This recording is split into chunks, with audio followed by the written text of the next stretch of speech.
Stepwise motion is when a note moves to an adjacent note in the scale. Our ears usually like it when music isn't just randomly jumping around. So a lot of the music we hear has an awful lot of stepwise motion. There are two kinds of steps, half steps and whole steps.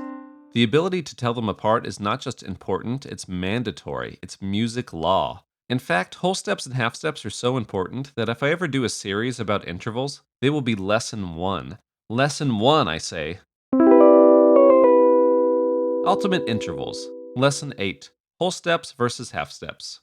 In this lesson, I'll be discussing the smallest, most basic building blocks of Western music. This video is part of my series Ultimate Intervals, which is backed by popular demand, otherwise known as Greg. Greg asked for it. So, here you go, Greg. The first lesson in this series was really the thing that launched the Joe Luegers Music Academy. So feel free to go back to the beginning and watch my channel progress from this to this. In retrospect, my production quality really hasn't improved all that much. Oh gosh, what am I doing with my life? I'm gonna need a second, everybody. Intervals. The whole step. This is the holy grail of intervals. If you take a look at the construction of a major scale, most of the intervals are whole steps, the exceptions being between scale degrees 3 and 4 and 7 and 1. People with more intelligent sounding accents than me refer to the whole step as a tone or a whole tone. Most importantly for this series, you could also call it a major second. The half step. A half step is half the distance as a whole step, and it is also known as a semitone or minor second. It is the shortest distance commonly found in Western music. The only smaller interval would be when jazz or blues musicians bend a note up or down by a quarter step, but this is not something we really need to fine-tune our ears to be able to hear just yet. I was embarrassingly old when I realized that the terms major and minor refer to distance, deriving from the Latin words for large and small. A minor second is smaller than a major second, just as a minor third is smaller than a major third. Who knew? Answer, probably everybody but me. One of the hardest parts of ear training, or music in general, is knowing where to start or what to do next because it all kind of ties together. I wanted to take about 30 seconds to tell you that I am premiering an ear training course on my Patreon page. For $5 a month, you get access to a series of exercises that start with the very basics and gradually work up to learning songs by ear. More importantly, it helps support my channel and allows me to continue bringing on the free content here. I'm talking to you, Greg. Give me your money, Greg. Earxercise 1, the one where you get punched by a toddler. I'm going to play a harmonic whole step or a harmonic half step. These intervals are actually much easier to distinguish between when played together because you can really hear the difference in dissonance. A minor second or half step is what's known as a sharp dissonance because it feels like you're getting stabbed in the eardrum. A major second, on the other hand, is what's known as a soft dissonance. It sounds a bit dissonant, but not nearly as much as the minor second. It feels like your eardrum is getting punched, except it's a toddler who's punching you, so it doesn't hurt too much. After the third repetition, I'll play the notes of the interval separately or melodically. For bonus points, see if you can sing the separate notes of the harmonic interval before I play them for you. The ability to perceive the individual notes of an interval is an essential skill, so I would repeat this exercise until you can do it accurately.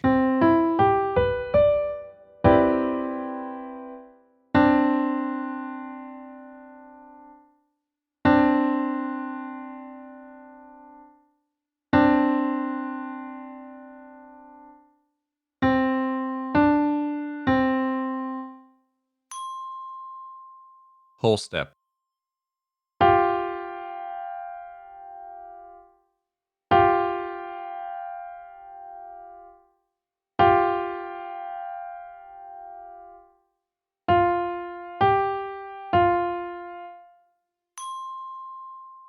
Whole step.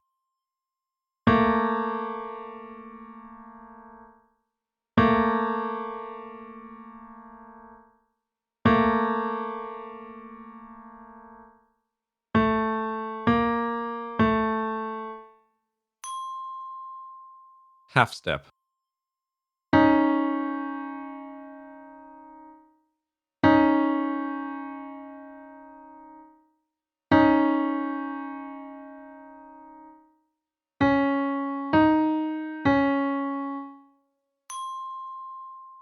Whole step.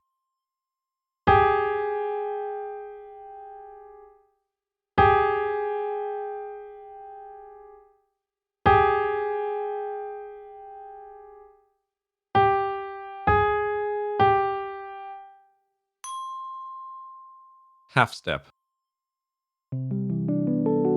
Earxercise 2, the one where you have to sing. For this Earxercise, I'll request that you sing a whole or a half step up or down from a given pitch. After 3 repetitions, I'll then play the note that you were supposed to be singing. To sing a major second going up, imagine that you were singing the first 2 notes in a scale. To sing it going down, you can imagine that you're singing the first 2 notes in Mary Had a Little Lamb. To sing a minor second going up, I simply move my voice by the smallest possible distance it can comfortably go. It will barely feel like you're moving at all.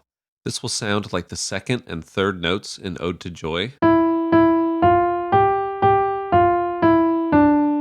To sing a minor second going down, sing the first 2 notes in a descending major scale, or the first 2 notes in Fur Elise by Beethoven. I know that some of you are probably whining right now about not being a good singer, but get over it. There is absolutely no other way to prove that you know what these intervals sound like. Sure, you might be able to find these notes on an instrument and play them, but that doesn't actually mean you know what they sound like. It only means that you know what they are shaped like. So sing. Sing. Sing, sing, sing. Sing up a whole step.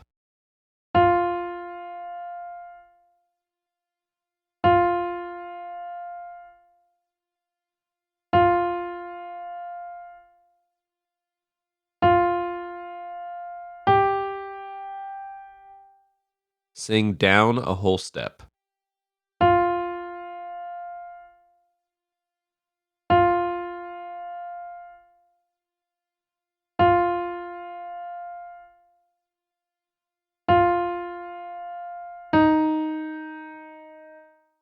Sing up a half step.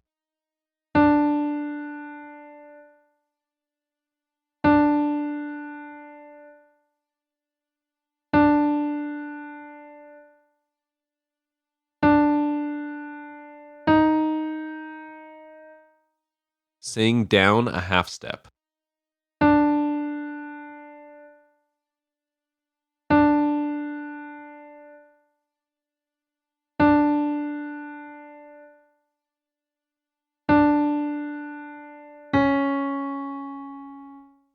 Sing down a half step.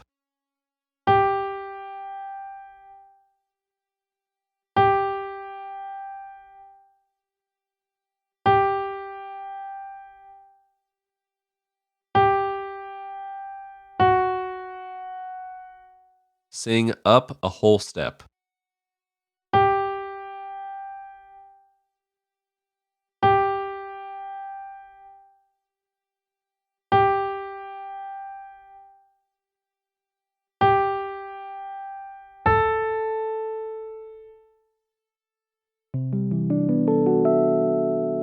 Earxercise 3, the one where I couldn't think of a clever name. I'll play a series of 3 or 4 pitches in stepwise motion, and I want you to listen to the distance in between those pitches to figure out the order of whole and half steps.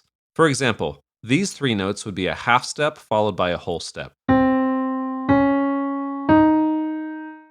Sing along and try to feel where your voice is just barely moving up or down to find the half steps.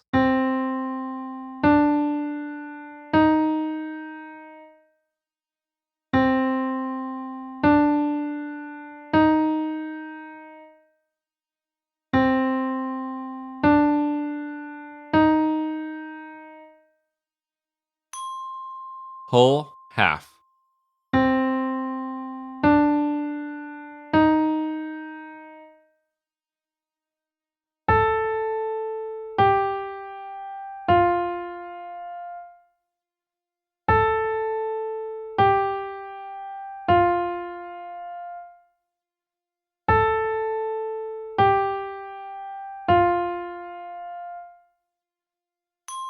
Whole, whole.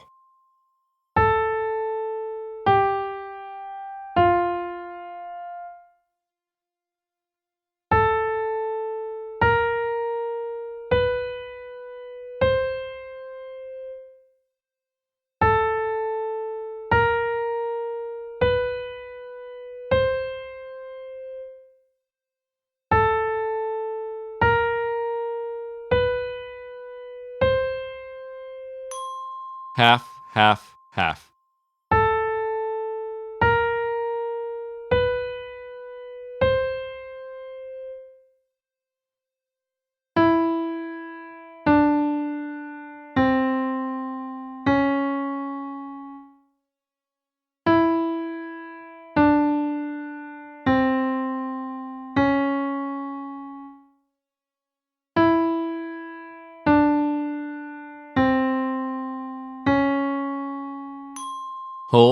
Whole, half.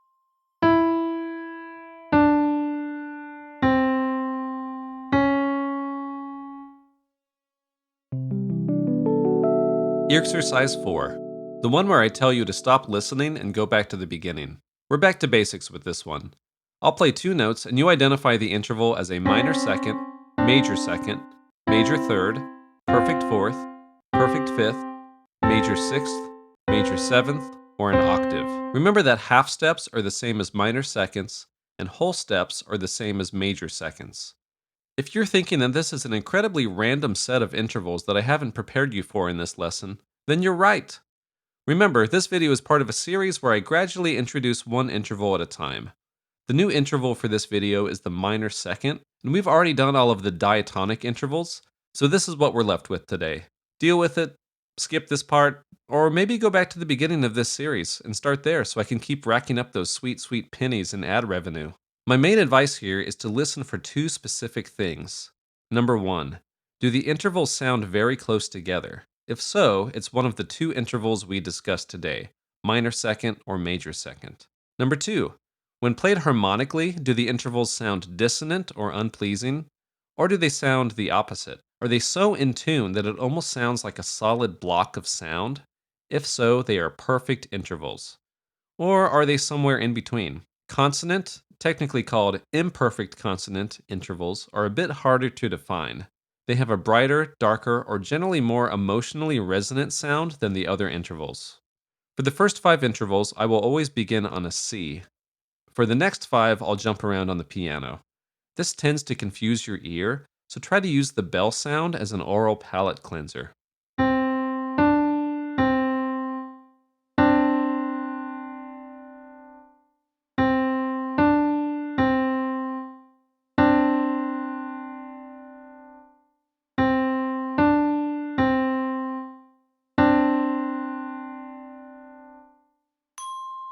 Major second.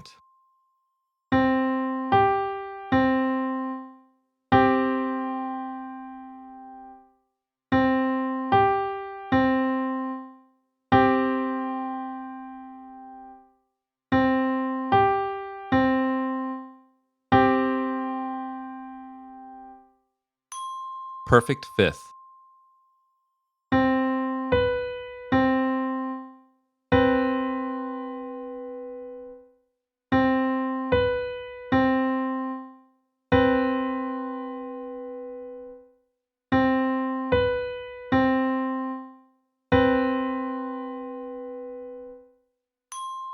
Major seventh.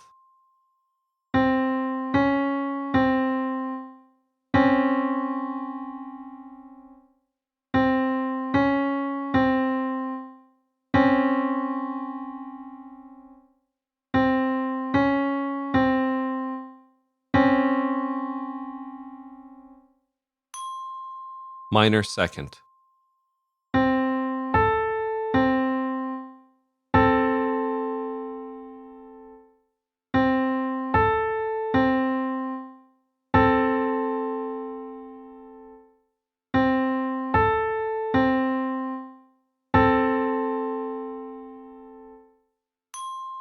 Major sixth.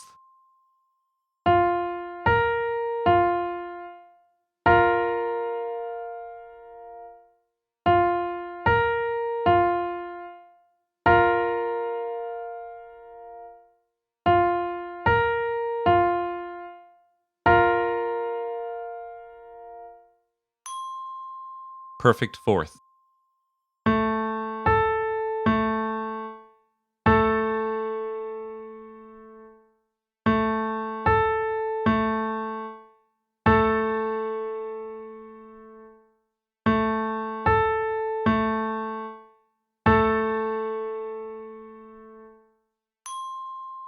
octave,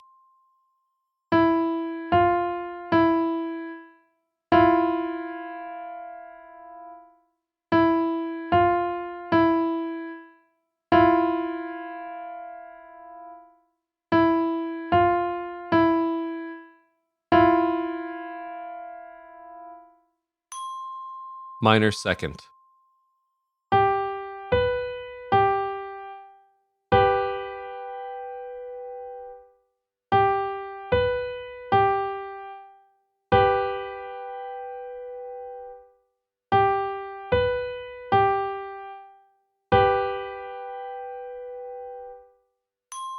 major third,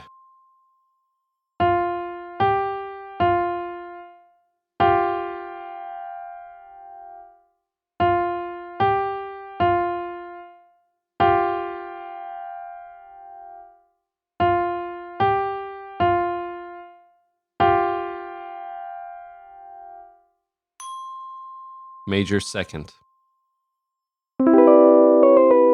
Tip of the week. Just stop it. Trust me, I have some good advice buried in here, but I'm getting to it in a roundabout way. A while back, my video Interval Ear Training 1 hour of hands-free ear training exercises really took off. It's gotten hundreds of thousands of views, which isn't a lot in the grand scheme of YouTube, but it is a lot for an ultra-specific niche in the music theory world. The subscriber count and views that this video continues to gain have changed my life. Thanks to me and my viewers, intervals were totally the cool thing to do in August 2023. And I get the appeal of intervals, I really do. They are easily defined. When guessing intervals, you're either right or wrong, and music is rarely this clear-cut. With that being said, my advice today might surprise you. If you're doing a lot of interval ear training and are still having trouble learning music by ear, then just stop it. Learning music is kind of like learning a language, and learning intervals is kind of like practicing the alphabet. Knowing the alphabet is a foundational, essential skill, but it's far from the only skill you need to learn a language. To be a real musician, you also need to know about, adverbs and junk. I'm going to go ahead and stop this analogy here before it falls apart any more than it already has. The point is this: intervals are going to be a small piece of your musical foundation. You also need to work on functional ear training and chord formulas and scales. Do you know what kind of ear training is arguably better and more practical than interval ear training, but so many musicians are too lazy or embarrassed to practice it? Sight singing. I'll share several videos in the description that you can rotate between when you're getting burnt out on intervals. If you're thinking that my tip of the week is just a scam to get you to watch my other videos, then you're right. Bye. I'll make another video in this series in 6 months, or maybe a year, or maybe tomorrow, or never. Who knows? See you then. Like and subscribe. We learned about intervals and made some friends along the way.